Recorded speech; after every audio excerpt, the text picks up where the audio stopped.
पहला प्रश्न है, बजट 2023-24 में प्रस्तावित श्री अन्न योजना निम्नलिखित में किससे संबंधित है? तो हाल ही में बजट पारित किया गया और 2023-24 में इसमें एक घोषणा की गई श्री अन्न योजना। तो श्री अन्न योजना किससे संबंधित है?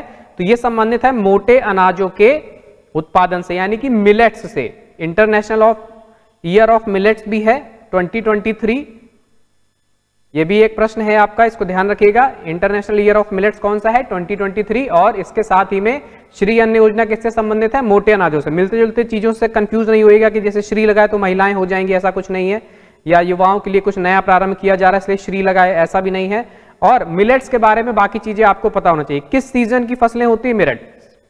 खरीफ क्रॉप्स है मिलेट्स, बेसिकली खरीफ क्रॉप से। ये भी सीधे सीधे पूछा जा सकता है, अगर स्टैटिक पार्ट से क्वेश्चन बनाएगा तो इस तरीके क्वेश्चन आएगा कि किस तरीके की फसलें हैं, कौन कौन से होते हैं मिलेट्स? बाजरा, ज्वार, रागी, सांवा, कंगनी, कोदो, कुटकी, चीना, ये सब जितने भी हैं ये सब मिलेट से हैं। इनसे संबंधित इनके उत्पादन को बढ़ाने के लिए श्री अन्न योजना का प्रारंभ किया गया है। और भी चीजें जैसे जो शुगर पेशेंट है उनके लिए बहुत अच्छे होते हैं क्योंकि इनका जो ग्लाइसेमिक इंडेक्स है वो बहुत कम होता है। इसके अलावा ये ग्लूटेन फ्री भी होते हैं, ग्लूटेन फ्री होते हैं।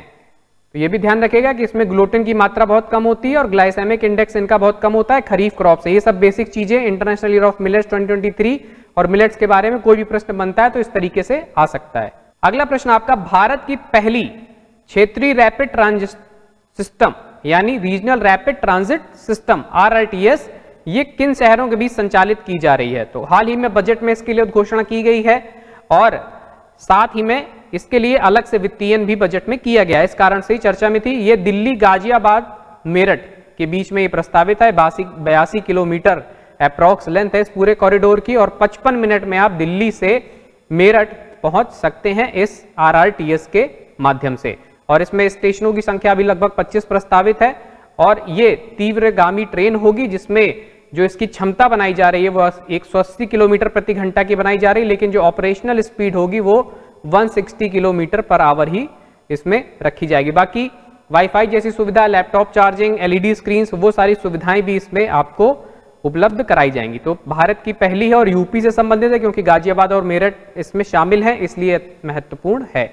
अगला प्रश्न, अंतरराष्ट्रीय पतंग महोत्सव 2023 की शुरुआत हाल ही में कहां की गई? तो इंटरनेशनल काइट फेस्टिवल 2023 8 से 14 जनवरी के बीच में, जो मकर संक्रांति का समय था उस समय पतंग उड़ाई जाती है भारत में, उस समय गुजरात के अहमदाबाद में इसका आयोजन किया गया। तो सही उत्तर हो जाएगा अहमदाबाद, गुजरात।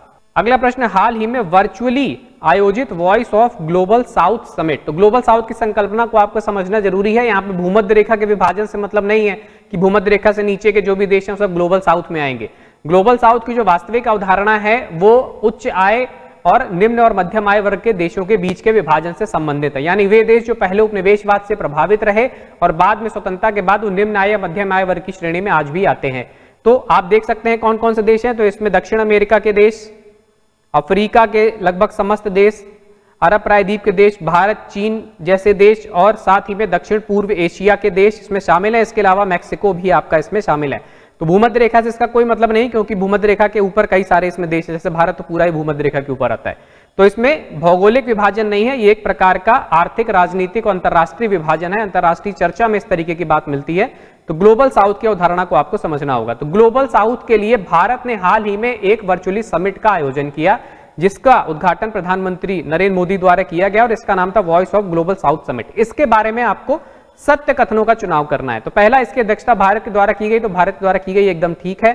दूसरा, इसकी विषय वस्तु थी unity of voice, unity of purpose, यानी कुछ खास उद्देश्यों के लिए इन सारे देशों को अपने खास उद्देश्यों की पूर्ति के लिए, चूंकि इनमें बहुत सारी समानताएं, सांस्कृतिक समानताएं हैं, भौगोलिक समानताएं हैं और इसके अलावा साथ साथ में ऐतिहासिक समानताएं हैं, जैसे उपनिवेशवाद से सारे देश प्रभावित थे, और आर्थिक समानताएं भी हैं क्योंकि ये अधिकतर देश जो है निम्न या मध्यम आय वर्ग के देश हैं।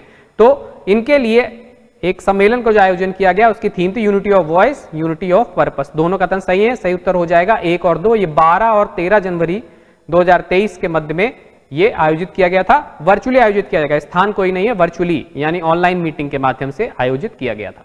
अगला प्रश्न, विदेश मंत्रालय के तत्वाधान में एशिया इकोनॉमिक डायलॉग, तो एशिया के देशों के बीच में इकोनॉमिक डायलॉग के लिए एक सम्मेलन हाल ही में कहां आयोजित किया गया था? पुणे में आयोजित किया गया था। Ministry of external affairs Pune international centre में आयोजित किया गया था।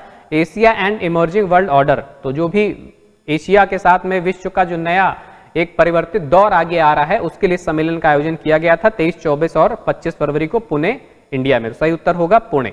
अगला प्रश्न आपका, हाल ही में समाचारों में चर्चित महत्वपूर्ण और उभरती प्रौद्योगिकी के लिए पहल ICET initiative for critical and emerging technologies, तो ये जो वार्ता है ये भारत और किस किस देश के बीच में है? तो ये संयुक्त राज्य अमेरिका के बीच में। पहले भी इस तरीके क्वेश्चन आया था, पूछा गया था कि हाल ही में समाचारों में चर्चित लेमोआ किससे संबंधित है, तो सही उत्तर था संयुक्त राज्य अमेरिका के साथ में। तो इस तरीके की वार्ताएं और समझौते जो होते हैं या प्रत्यर्पण संधियां कई देशों के साथ भारत करता है, उनका नाम जरूर याद रखना है आपको और उनके देश याद रखना है। तो round table on US India initiative for critical and emerging technologies ICET, ये 30 जनवरी 2023 को यूएस चैम्बर ऑफ कॉमर्स द्वारा ये आयोजित किया गया। इसमें अजीत डोभाल जी ने भाग लिया था और ये किसके किसके बीच में? भारत और अमेरिका के बीच में, यानी इंडिया और यूएस के बीच में ये है।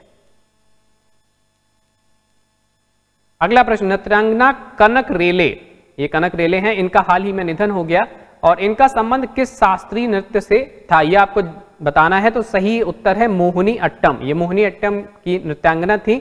और संगीत नाटक अकादमी भारत के अनुसार हमारे यहाँ पे जो 8 शास्त्रीय नृत्य हैं वो नृत्य और उनके राज्य इन सुमेलित करने के लिए कई बार प्रश्न में आते हैं, तो इनकी लिस्टिंग आपको दी गई है। तो ध्यान दीजिएगा, भरतनाट्यम तमिलनाडु, कथक उत्तर प्रदेश, कथक कली केरला, कुचिपुड़ी आंध्र प्रदेश, मणिपुरी ये तो आसान है, मोहिनी अट्टम केरला, उड़ीसी उड़ीसा, ये आपके नृत्य इसमें दिए गए हैं। तो ये आपको ध्यान रखना है कि इनके राज्य में सुमेलित करने के लिए आ सकते हैं और कनक रेले जो है वो मोहिनी अट्टम से संबंधित है। अगला प्रश्न, हाल ही में किसने 2023 का मार्कोनी पुरस्कार जीता है? 2023 का मार्कोनी पुरस्कार हरि बालाकृष्णन ने जीता है और ये वॉशिंगटन DC में अक्टूबर 2023 में इनको वहां पे सम्मानित किया जाएगा। अभी घोषणा केवल की गई है और ये टेलीकम्युनिकेशन के क्षेत्र में और टेलीकम्युनिकेशन के अलावा IT के क्षेत्र में, IT और टेलीकम्युनिकेशन के क्षेत्र में ये जो पुरस्कार है मार्कोनी पुरस्कार, ये नोबेल प्राइज का दर्जा रखता है, यानी नोबेल प्राइज ऑफ टेलीकम्युनिकेशन भी इसको बोला जाता है। तो ये किसको प्रदान किया गया है? हरि बालाकृष्णन को प्रदान किया गया है। और साथ में ये किससे संबंधित है पुरस्कार? अगर पूछा जाए आपसे कि मार्कोनी पुरस्कार किससे संबंधित है, तो कम्युनिकेशन एंड टेलीकम्युनिकेशन या IT, इंफॉर्मेशन टेक्नोलॉजी और टेलीकम्युनिकेशन से ये संबंधित है। ये ध्यान रखिएगा, नाम याद रखिएगा, हरि बालाकृष्णन। अगला प्रश्न आपका महत्वपूर्ण, बायो एशिया समिट 2023 का 20वां संस्करण हाल ही में कहां आयोजित हुआ? तो बायो एशिया समिट क्या है? तो एशिया के देशों के बीच में लाइफ साइंस और हेल्थ केयर को लेकर के ये समिट होती है। सबसे बड़ी समिट है एशिया की बायो एशिया समिट 2023। किससे संबंधित है ये? लाइफ साइंस और हेल्थ से संबंधित है ये। तो ये कहां पे हाल ही में आयोजित की गई? तो ये आयोजित की गई थी हैदराबाद में, बायो एशिया 2023। और इसकी जो थीम भी आपसे अगर पूछी जाए तो थीम आपको पता होनी चाहिए, थीम है एडवांसिंग फॉर वन। ये 24 से 26 फरवरी के बीच में हैदराबाद में आयोजित की गई थी बायो एशिया समिट। अगला प्रश्न, मनुष्य में होने वाले अभावजन्य रोग के बारे में सही सुमेलित युग्म चुनना है।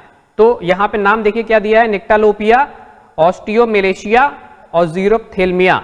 तो ये यूपी पीसीएस में नया ट्रेंड आया कि अब नाम सीधे सीधे नहीं पूछे जाते, यानी जो प्रचलित नाम है उस तरीके से नहीं पूछता। रतौंधी नहीं पूछेगा आपको, जैसे यहाँ पे रतौंधी का जो वास्तविक नाम है निक्टालोपिया है, तो रतौंधी नहीं लिखते हैं अब। जैसे कई बार विटामिन बी सी डी इस तरीके लिखने के बजाय उनका रासायनिक नाम यूपी पीसीएस लिख देता है। तो उसी संबंधित ये प्रश्न, तो निक्टालोपिया ये विटामिन ए की कमी के कारण जो रतौंधी होता है उसी का ये नाम है, तो ये एकदम ठीक है।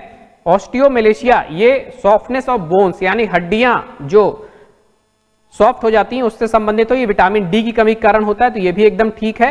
ज़ीरोप्थेल्मिया ये भी विटामिन ए की कमी के कारण, के नहीं होगा यहाँ पे, ए की कमी के कारण होगा ज़ीरोप्थेल्मिया, जिसमें जो आपकी आंखें हैं उनमें शुष्कता आ जाती है और वहां के टिश्यूज जो है वो समाप्त होने लगते हैं। तो अब यहाँ पे कंफ्यूजन ना हो, इसलिए आप इसको ऐसे याद रखिएगा कि नाइट ब्लाइंडनेस से एन से निक्टालोपिया, एन याद रख लीजिएगा तो आपको कंफ्यूजन नहीं होगा। तो ये जो है 1 और 2 सही है, तीसरा इसमें गलत है।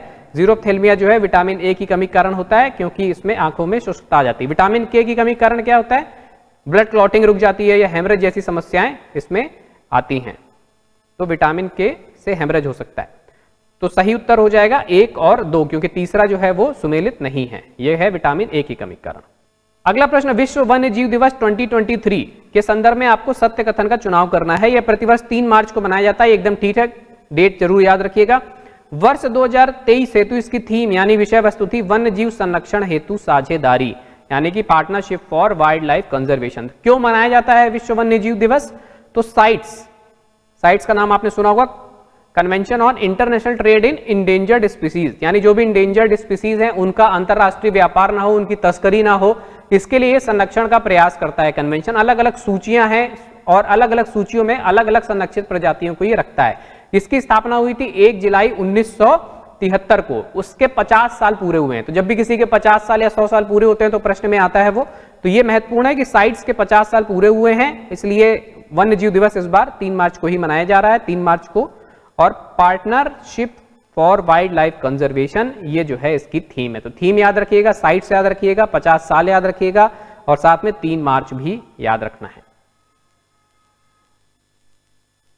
अगला प्रश्न, हाल ही में वर्ष 2021-22 के लिए किस आईआईटी संस्थान को राष्ट्रीय बौद्धिक संपदा पुरस्कार दिया गया? तो आईआईटी मद्रास को दिया गया है नेशनल इंटेलेक्चुअल प्रॉपर्टी अवार्ड्स 2021-2022।